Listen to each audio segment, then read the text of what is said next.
Hello बच्चों, last class में हमने एक्सरसाइज 11.2 का क्वेश्चन नंबर 6 और 7 ये दो क्वेश्चंस को कवर किया था। आज हम सॉल्व करने वाले हैं एक्सरसाइज 11.2 का question number 8। So without any delay let's start solving question number 8 of exercise 11.2। So question number 8 में we are given a statement, a hemispherical ball is made of steel 0.25 centimetre thick. एक hemispherical ball है जो steel का बना हुआ है और उसकी जो थिकनेस है वो 0.25 सेंटीमीटर है। The inner radius of the ball is 5 centimetre. Find the outer curve surface area of the ball. अब देखिए यहां पर ट्रिक क्या है। ट्रिक ये है कि हमें इनर रेडियस दिया हुआ है और हमें बोला गया है कि उस बॉल की कुछ थिकनेस है। अब सिंपल सी बात है, अगर बॉल की कुछ थिकनेस होगी तो जो इनर एरिया होगा वो आउटर एरिया से थोड़ा छोटा होगा।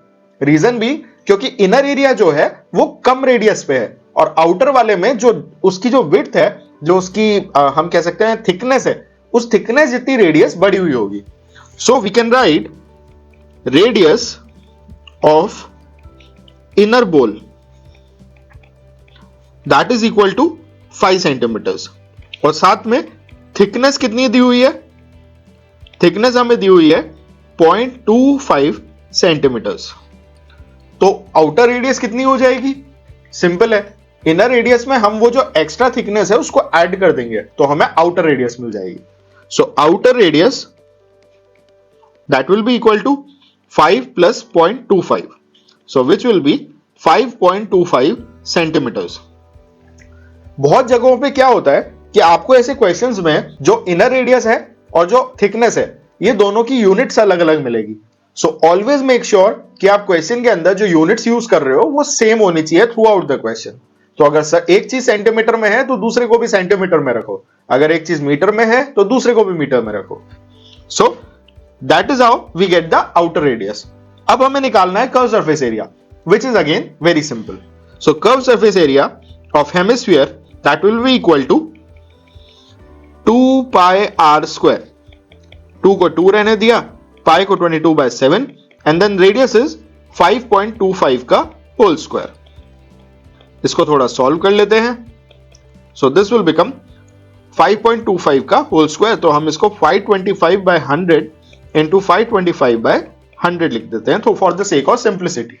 इसको जब हम सॉल्व करेंगे we will get 173.25 centimetre square. So this is the answer to your question number 8. Now let's move to the final question of this exercise, which is question number 9. So question number 9 में we are given a right circular cylinder just encloses a sphere of radius r. एक cylinder है, उसके अंदर एक sphere है जिसकी radius है r. We need to find the surface area of the sphere, curve surface area of the cylinder and the ratios of the area obtained in part 1 and part 2. तो एक एक करके इसके पार्ट्स को solve करते हैं। सबसे पहले बात करते हैं पार्ट 1 की, सरफेस एरिया ऑफ स्फीयर। तो सरफेस एरिया ऑफ स्फीयर का फॉर्मूला हमें पता है, that is equal to 4 pi r square. क्योंकि आर हमें इस क्वेश्चन में आर ही दी हुई है तो हम उसको आर की टर्म्स में रहने देंगे। So this is the answer to your part 1. Now let's talk about part 2, the curve surface area of cylinder. क्या आपको curve surface area of the cylinder का फॉर्मूला याद है जो आपने क्लास 8 में पढ़ा था? अगर नहीं है तो हम उसको अभी रिवाइज करते हैं। The curve surface area of cylinder CSA of cylinder is equal to 2 pi RH। और अगर आपसे मैं वहीं पे टोटल सरफेस एरिया पूछूंगा तो टोटल सरफेस एरिया के लिए जैसे कि हम हर फिगर में करते हैं, सिलेंडर है तो उसका कर्व्ड एरिया हुआ उसका जो गोल रीजन है जो कि सिलेंड्रिकल शेप का होता है, और टोटल सरफेस एरिया के लिए हमें उसके टॉप और बॉटम, ये जो दोनों तरफ जो सर्कल्स हैं एक सिलेंडर की शेप में, ऊपर और नीचे दोनों तरफ 2 सर्कल्स होंगे। अगर आप ऊपर से देखोगे तो यहां पे भी आपको एक सर्कल नजर आएगा और नीचे से देखोगे तो यहां पे भी एक सर्कल नजर आएगा। तो इन दोनों सर्कल्स के एरिया को भी ऐड करना पड़ेगा।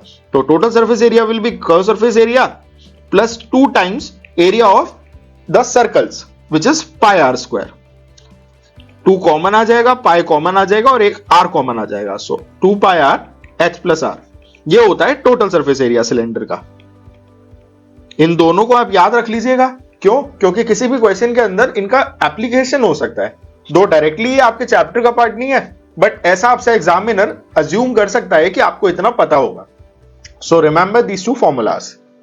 Coming back to our question, हमसे curve surface area of the cylinder पूछा गया है. So curve surface area of cylinder का फॉर्मूला होता है, जैसे कि हमने पढ़ा, 2 पाई आर एच. लेकिन ध्यान देने वाली बात जो है वो ये है कि अगर हम इस स्फीयर को ध्यान से देखें तो इस स्फीयर की जो रेडियस है, हमें ये चेक करना पड़ेगा क्या इस स्फीयर की रेडियस है सिलेंडर की भी रेडियस है. बिल्कुल है. और वो इसलिए क्योंकि ये स्फीयर सिलेंडर की बॉर्डर्स को टच कर रहा है, और क्योंकि ये टच कर रहा है इसका सेंटर सिलेंडर की जो एक्सिस है उस पर लाई करेगा, और इस वजह से जितना रेडियस इस स्फीयर का होगा उतना ही रेडियस इस सिलेंडर का भी होगा. सो इस सिलेंडर का भी जो कर्व सरफेस एरिया है that will also be 2 pi r h, where h is the height of the cylinder.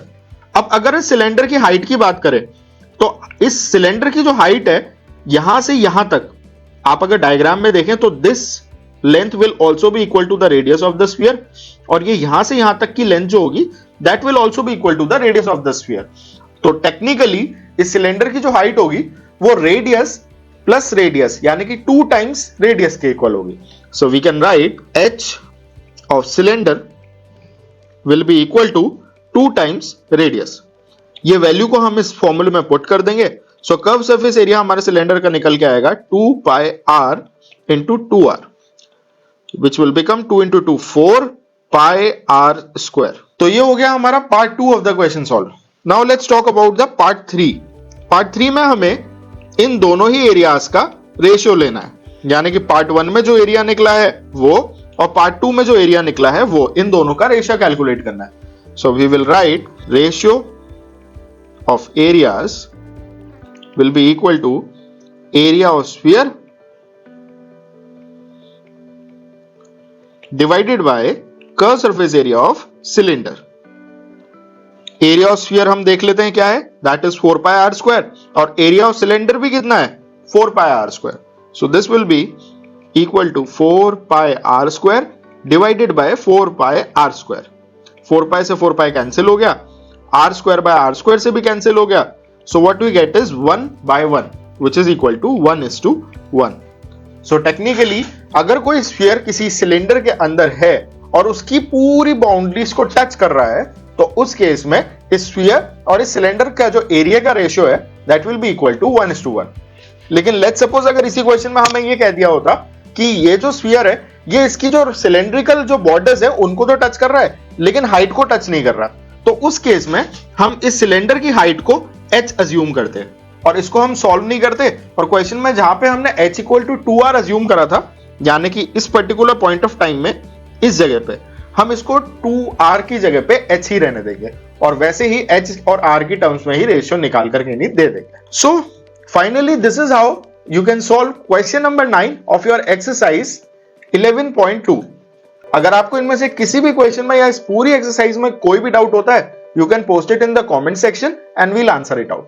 And don't forget to like and share our video and subscribe our channel. Thank you.